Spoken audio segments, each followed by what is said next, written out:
saudara, kita ketemu lagi untuk menjelaskan pada bagian akhir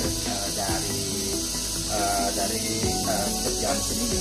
Ya, kita akan mendengarkan Pak Niki yang berkaitan dengan maintenance dari mesin perajang ini. Pak Niki, untuk mesin perajang ini kira-kira untuk indikator atau untuk yang berkaitan dengan bahan bakar, apa yang perlu kita perhatikan pada waktu maintenance? Karena penggeraknya adalah kita menggunakan mesin diesel, maka nanti maintenance-nya adalah yang berkaitan dengan mesin diesel sendiri kan. Tapi mesin diesel sendiri itu terkenal dengan mesin yang mudah perawatannya, jadi mesinnya bandel dan dia sendiri mudah perawatannya. Tapi di sini kita ada tiga hal yang harus kita perhatikan. Jadi terutama adalah yang ini adalah di posisi pendingin air ya, itu jangan sampai air ini kita kehabisan.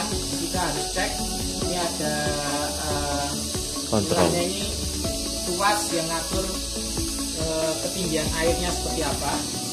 Itu jangan sampai nanti kehabisan. Kalau kehabisan, karena nanti mesin kerja ini bekerjanya lama, mesinnya bisa panas, jadi butuh air, sehingga suatu saat harus kita tambah air itu kalau memang dia berkurang.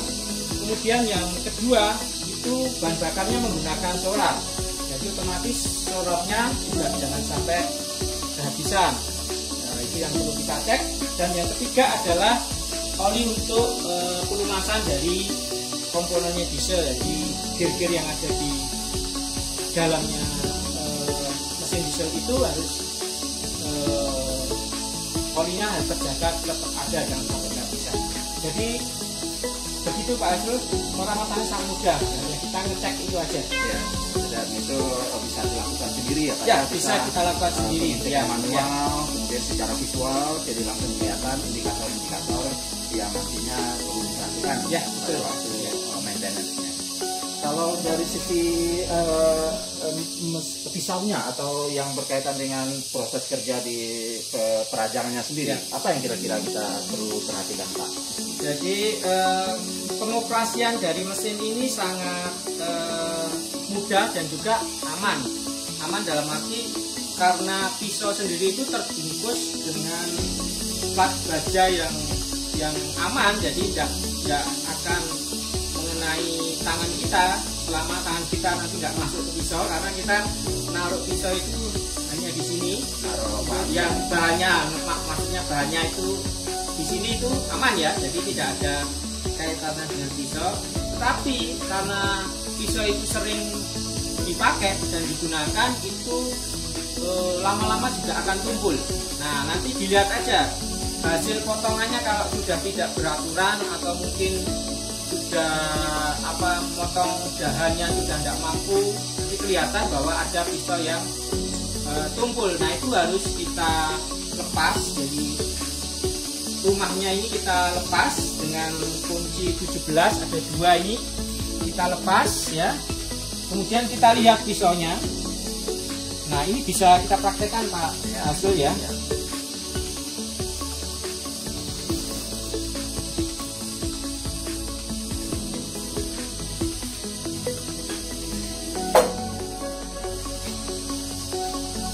Jadi kita lepas dengan menggunakan kunci 17.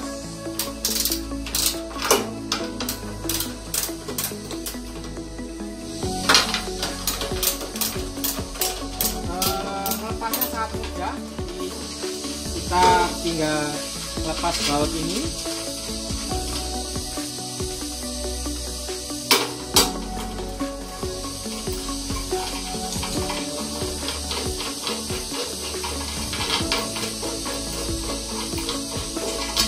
Kita angkat, jadi kita angkat ini ya. Nah, nanti biasanya ada sisa-sisa pemotongan. Nah, setelah selesai kerja itu harus dibersihkan. Jadi sampah-sampah yang menempel di di pisau-pisau seperti ini tuh harus dibersihkan dengan kuas atau dengan pijuk atau apa ya, supaya nanti dia nggak nempel terus di mesin. Nah, kalau dia nempel di mesin terus, itu bisa juga mengganggu kinerjanya dia. Terus kalau pisau ini pisaunya ini tumpul, nanti kita bisa lepas dengan melepas baut-baut L yang ada di sini ya. Baut-baut L ini kita lepas, kita ambil pisaunya, kita asah. Nah, asahnya nanti pakai apa? Mesin grinding surface. Jadi kita asah di mesin grinding surface.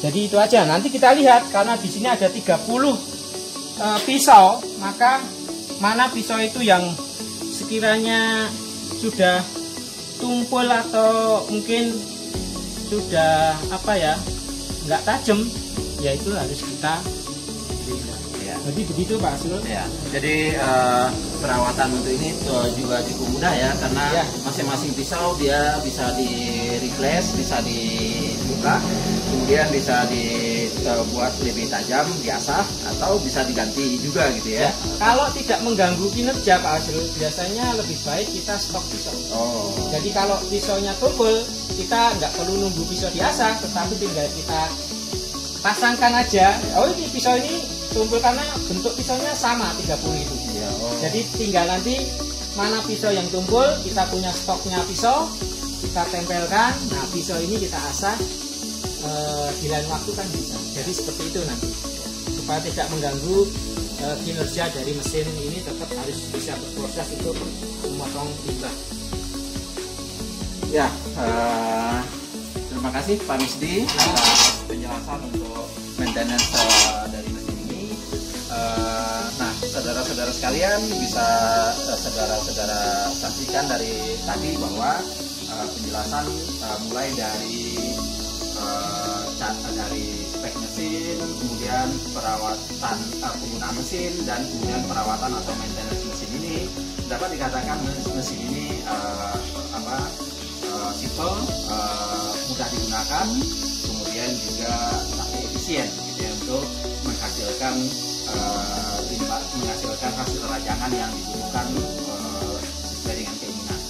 Nah, kami berharap bahwa mesin yang diberikan oleh Universitas Surabaya ke Desa Kedungsi untuk mengoptimalkan bank sampah dapat terwujud dengan baik. Terima kasih atas perhatian.